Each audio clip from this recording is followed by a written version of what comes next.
Let's talk about some news. Gen Art news. Sotheby's lets 13 hand-selected NFT artists host their own sales.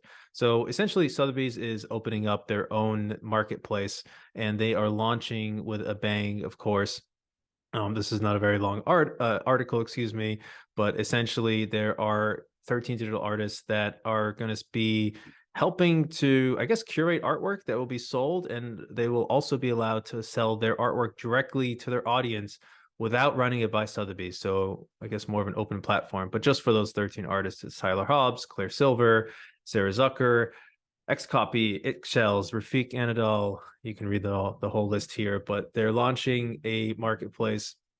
And I don't have it queued up here, but Jared, maybe just if you have any thoughts. If not, no worries. I'll pull up like the details of their marketplace here Yeah, with a Twitter I think it's link. interesting that they're trying to pioneer this as a traditional auction house. To have a marketplace, I think it's going to be a little bit more focused overall, but I think it's dope that they're doing this. I think it further validates the entry into the digital art space. And it goes it's aligned with what I believe the mission is to have these curated engagements, and those 13 artists are obviously amazing. I'd love to see a little bit more gen art on that list. I think Snowfro and Squiggles is a no-brainer, and some other things, but yeah, man, I think this is good. I think this is really awesome. I don't know if it will be like uh, the biggest success for Sotheby's, but again, just another data point and a step in the right direction. 100% agree. And royalties enforced on the smart contract level, which is interesting. I'm not smart enough to know all about this, but I know that this has been a point of contention before, and it's an aggregator of marketplaces. So they're really going after that art first marketplace market. So something to keep an eye on. 2.5% fee, pretty standard here. And they will defend the artists. Not sure what that means, but excited to see them dipping their toes and rolling this out. Another update, some more news. GM DAO has released GM Studio version 2. This is pretty cool. They're going to have two types of releases. One is blind, which continues their blind curation process, and those are going to be public sales, public Dutch auctions.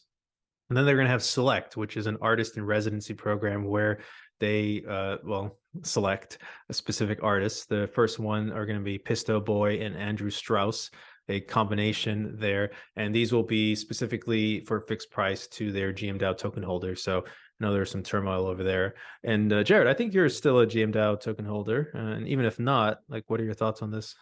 I am. I bought it. I'm ride or die. Probably for better or for worse.